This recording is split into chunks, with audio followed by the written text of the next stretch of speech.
this chat was described as explorers living the American dream in the Far East. But I believe you are living the Animoca dream in the Far East. What is the mindset and the outlook that you're seeing right now and experiencing in Asia when it comes to crypto and Web3 compared to other regions in the world, especially here in the West? I mean, I think particularly not so much the West as it is in the Americas, shall we say, specifically US and Canada, more US. There has been more of a negative connotation when it comes to crypto, NFT, and Web3.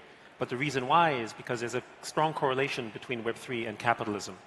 And if you look at what happened in the US over the last 20, 30 years, capitalism hasn't worked, especially for young Americans. So there's a natural sentiment. It's anti-Wall Street, it's anti-billionaires, it's anti-money, generally speaking, which also explains the whole of political landscape that we see in the US, particularly between the Democratic and the Republican Party, for example.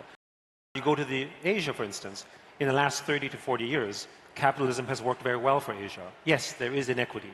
There is, of course, some disparity of wealth. But in living memory, capitalism, property rights, and the idea that you basically have a better future has worked out. Look at China, for instance. Over the last 40 years, close to 1 billion people have been lifted out of poverty because you have a form of property rights and you have effectively a kind of capitalism.